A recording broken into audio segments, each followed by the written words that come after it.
So, understanding the self is a fundamental course in the general curriculum for tertiary education.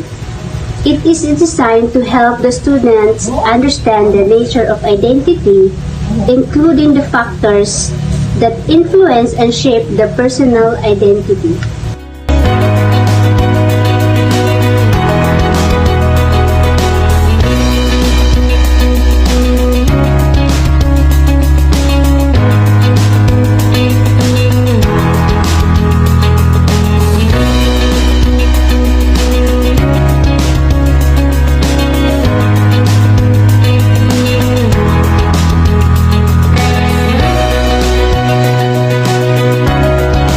Person's self-concept is their understanding of who they are and what makes them unique.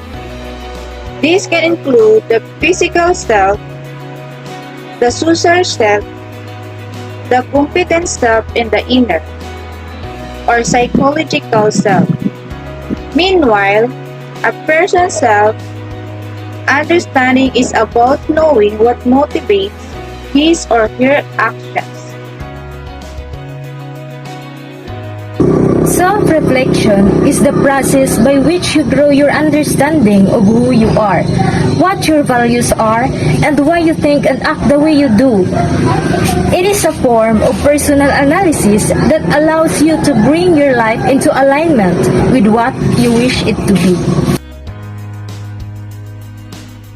Self-awareness is important because we have a better understanding of ourselves. We are able to experience ourselves as unique and separate individuals. We are then empowered to make changes and to build on our areas of strength as well as identify areas where we would like to make improvement. Self and identity is a subfield of psychology. As the name implies, it deals with a topic pertaining to both self and identity. It is how you identify and define yourself. It's your perception to specific and selective traits, qualities, and characteristics that represent you. In general, identity is used to refer to one's social phase, how one is perceived by others, while self is generally used to refer to one's sense of who I am and what I am. It is your conscience, how you understand the world, your paradigm, action, and etc. According to the theory of George Herbert Mead, developed the concept of the self. He explained that one's identity emerges out of external social interaction and internal feelings of oneself.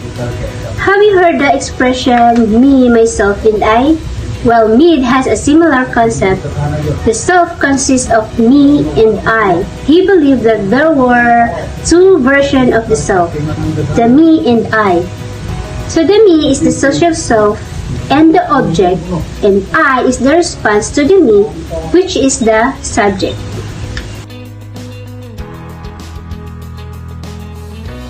There are 6 stages of lifespan in human development. 1. Infant. 2. Childhood. 3. Adolescence. 4. Early adulthood. 5. Middle age. And the last is older age. For me, the most dominant part of the lifespan stages is early adulthood. This is the stage of establishing personal and financial independence and establishing and consolidating a career. I rather choose this stage because her will learn what life is, how to help our parents in hard, especially financial states, and can understand what life really is.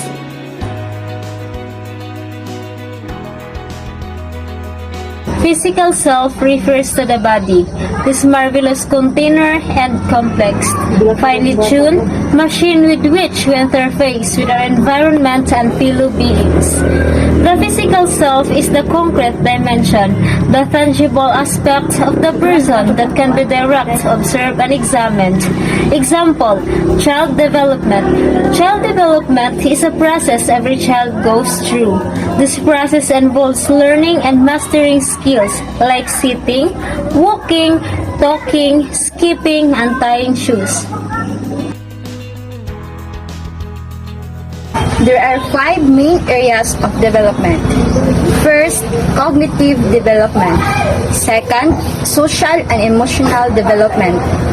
Third, speech and language development. Fourth, fine motor skills development. And the last one is gross motor skills development. Development delay is where a child has not learned the skills that are expected at the time point. Development delay can occur in any of the 5 areas. For example, a child would be expected to walk between 9 and 15 months, and a child that cannot walk by 20 months would be considered to have a developmental delay. What causes developmental delay? There are 2 factors. First, biological, such as genetics or chromosomal abnormalities or Down syndrome, or illness and disease, which is we call a nature. Second, social, such as a child's life experiences or exposure to harmful chemicals or parenting, which is we call a nurture. So there are 4 aspects of the self: the physical self, emotional self, social self, and spiritual or intellectual self. So the physical self, the concept is the individual perception of themselves in areas physical ability and appearance.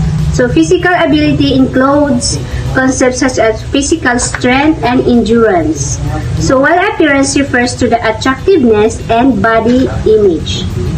The emotional self is awareness of the ability to understand your own emotion and their effects on your performance. You know what are feelings and why and how it helps or hurts you what you are trying to do. You sense how others see you and so align your self-image with a longer reality. Social self.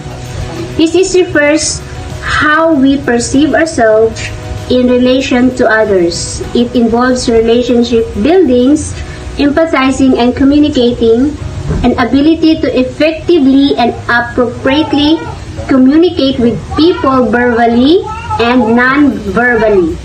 So, empathy and understanding of the other people perspective. Spiritual self or intellectual self, it is an inner essence.